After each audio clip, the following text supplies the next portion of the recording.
नमस्कार। मेरी किताब पर आपका स्वागत है।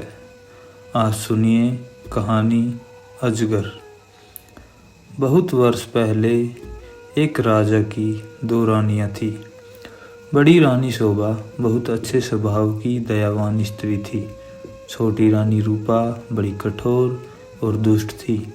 बड़ी रानी शोभा के एक पुत्री थी, नाम था देवी। रानी रूपा के भी एक बेटी थी, नाम था तारा। रानी रूपा बड़ी चालाक और महत्वाकांक्षी स्त्री थी। वह चाहती थी कि राज्य की सत्ता उसके हाथ में रहे। राजा भी उससे दबा हुआ था। रानी रूपा बड़ी रानी और उसकी बेटी से नफरत करती थी। एक दिन उसने राजा से कह दिया कि रानी शोभा और देवी को राजमहल से बाहर निकाल दिया जाए। राजा रानी रूपा की नाराजगी से डरता था। उसे लगा कि उसे वही करना पड़ेगा जो रूपा चाहती है। उसने बड़ी रानी और उसकी बेटी को राजमहल के बाहर छोटे से घर में रहने के लिए भेज दिया। लेकिन रानी रूपा की घृणा इससे भी नहीं हटी। उसने देवी को आज्ञा दी कि वह प्रतिदिन राजा की गायों को जंगल में चराने के लिए ले जाया करे। रानी शोभा यह अच्छी तरह जानती थी कि यदि देवी गायों को चराने के लिए गई तो रानी रूपा उन्हें किसी और परेशानी में डाल देगी। इसलिए उसने अपनी लड़की से कहा कि वह रोज़ सुबह गायों को जंगल में चरने के लिए ले जाया करे और शाम के समय उन्हें वापस ले आया करे। देवी को अपनी माँ का कहना तो मानना ही था, इसलिए वह रोज़ सुबह गायों को जंगल में ले जाती। एक शाम जब वह जंगल से घर लौट रही थी तो उसे अपने पीछे एक धीमी सी आवाज़ सुनाई दी, देवी देवी, क्या तुम मुझसे विवाह करोगी? देवी डर गई। जितनी जल्दी हो सका उसने गायों को घर की ओर हाँका। दूसरे दिन भी जब वह घर लौट रही थी तो उसने वही आवाज़ पुनः सुनी। वही प्रश्न उससे फिर पूछा गया। रात को देवी ने अपनी माँ को उस आवाज़ के बारे में कहा। माँ सारी रात इस बात पर विचार करती रही। सुबह तक उसने निश्चय कर लिया कि क्या किया जाना चाहिए। सुनो बेटी, वह अपनी लड़की से बोली, मैं बता रही हूँ कि यदि आज शाम के समय भी तुम्हें वही आवाज़ सुनाई दे तो तुम्हें क्या करना होगा, बताइए माँ। देवी ने उत्तर दिया, तुम उस आवाज़ को उत्तर देना। रानी शोभा ने कहा, कल सुबह तुम मेरे घर आ जाओ, फिर मैं तुमसे विवाह कर लूँगी। लेकिन माँ, देवी बोली, हम उसे जानते तक नहीं। मेरी प्यारी देवी, माँ ने दुखी होकर कहा, जिस स्थिति में हम जीवित हैं उससे ज़्यादा बुरा और क्या हो सकता है। हमें इस प्रस्ताव को स्वीकार कर लेना चाहिए। ईश्वर हमारी सहायता करेगा। उस संध्या को जब देवी गायों को लेकर लौट रही थी उसे वही आवाज़ फिर सुनाई दी। आवाज़ कोमल और दुख भरी थी, देवी देवी, क्या तुम मुझसे विवाह करोगी?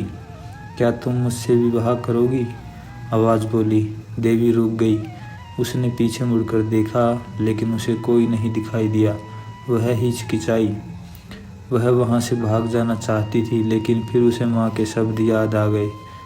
वह जल्दी से बोली, हाँ, यदि तुम कल सुबह मेरे घर आ जाओ तो मैं तुमसे विवाह कर लूँगी। तब वह बड़ी तेज़ी से गायों को हाँकती हुई घर चली गई। अगले दिन सुबह रानी शोभा जरा जल्दी उठ गई। उसने जाकर बाहर का दरवाज़ा खोला, देखने के लिए कि कोई प्रतीक्षा तो नहीं कर रहा। वहाँ कोई न था। अचानक उसे एक धक्का सा लगा और वह स्तब्ध रह गई। एक बड़ा अजगर कुंडली मारे सीढ़ियों पर बैठा था। रानी शोभा सहायता के लिए चिल्लाई। देवी और नौकर भागे भागे आए कि क्या बात है। तभी एक आश्चर्यजनक बात हुई। अजगर बोला, नमस्कार। उसका स्वर बहुत विनम्र था।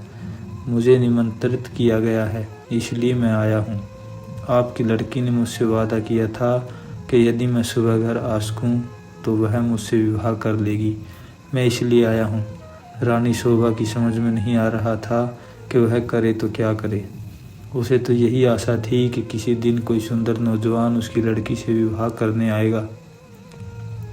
उसने यह कभी नहीं सोचा था कि वह अजगर होगा। एक नौकर भागकर रानी रूपा के पास गया और उसने सारी घटना बतला दी। रानी यह सुनकर प्रसन्न हुई। वह उसी समय अपने नौकरों के साथ रानी शोभा के घर गई। यदि राजकुमारी देवी ने किसी के साथ विवाह का वायदा किया है, वह बोली, तो उसे अपना वादा अवश्य निभाना चाहिए। रानी होने के कारण यह देखना मेरा कर्तव्य है कि वह वादा पूरा करें। उसी दिन विवाह हो गया। रानी शोभा और देवी के लिए यह कोई प्रसन्नता का समय नहीं था, लेकिन इतने दुर्भाग्य सहने के बाद वे किसी भी प्रकार की विपत्ति का सामना करने को तैयार थी। विवाह के पश्चात अजगर अपनी पत्नी के साथ उसके कमरे में गया। सारी रात रानी शोभा ने प्रार्थना करते हुए बिताई कि उसकी बच्ची ठीक ठाक रहे। दूसरे दिन बड़े सवेरे उसने देवी के कमरे का दरवाज़ा खटखटाया। एक सुंदर नवयुवक ने दरवाज़ा खोला। देवी उसके पीछे खड़ी थी। मैं आपको कह नहीं सकता कि मेरी जान बचाने के लिए मैं आपका और देवी का कितना आभारी हूँ, वह नवयुवक बोला। मैं एक सांप के कारण अजगर बन गया था।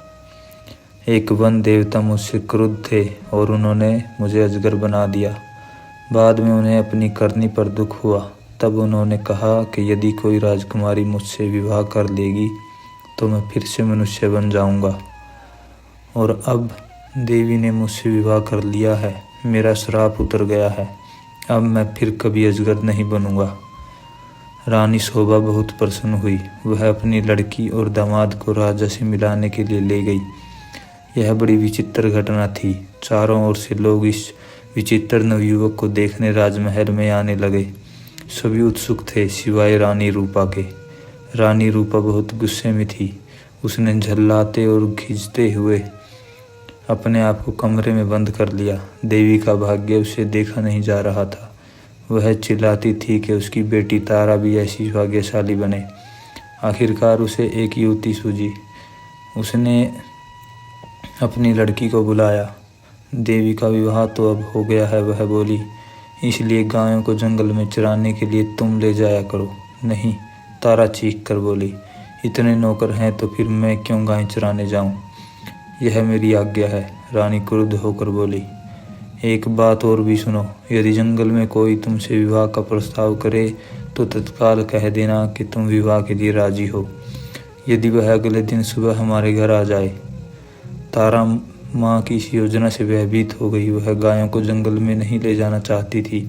वह खूब रोई, लेकिन रानी फिर भी नहीं पिघली। तारा को उसकी आज्ञा माननी पड़ी।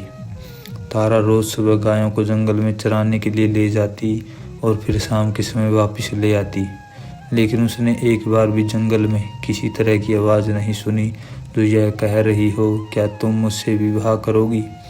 फिर भी रानी निराश नहीं हुई। जंगल में कोई अजगर तो था नहीं तो तारा से विवाह का प्रस्ताव करता। इसलिए उसने खुद अजगर ढूंढने का निश्चय किया।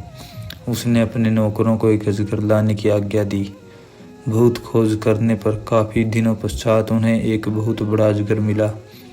उसे पकड़कर वे राजमहल में ले आए। आखिरकार रानी का अभिप्राय पूरा हो गया और उसने तारा का विवाह उस अजगर से कर दिया। अब रानी को संतोष हुआ। विवाह की रात तारा और तथा अजगर को एक कमरे में बंद कर दिया गया। रानी अधीरता से सुबह की प्रतीक्षा कर रही थी। रानी रूपा ने सवेरे सवेरे ही लड़की के कमरे का दरवाज़ा खटखटाया, लेकिन कोई उत्तर न मिला। उसने जरा और जोर से दरवाज़ा खटखटाया, लेकिन दरवाज़ा तब भी न खुला। रानी से और प्रतीक्षा न की गई। उसने धक्का देकर दरवाज़ा खोल दिया। मोटा अजगर जमीन पर पड़ा हुआ था, लेकिन तारा का कहीं पता नहीं था। रानी चीख पड़ी। महल में सभी ने उसका चीखना सुना। राजा और नौकर भागे आए कि क्या बात है, राजकुमारी कहाँ है? सब चिल्लाए। वह तो अजगर के पेट में होगी। रसोइया बोला, देखो वह कितना मोटा हो गया है। रानी अब बड़ी जोर जोर से रोने लगी। राजा भी रोने लगा। रसोइया अपना सबसे बड़ा चाकू ले आया। वह बोला, यदि वह अब तक जीवित हुई तो मैं राजकुमारी को बचाने की कोशिश करूँगा। उसने अजगर का पेट चीर डाला। तारा अच्छी भली जीवित थी। रसोइये ने उसे बाहर खींचा। वह चीख मारकर अपनी माँ की तरफ भागी। अजगर की मृत्यु हो गई और साथ में रानी रूपा की इस इच्छा की कि तारा का विवाह देवी की तरह किसी योग्य और संपन्न युवक से हुआ हो। कहानी समाप्त।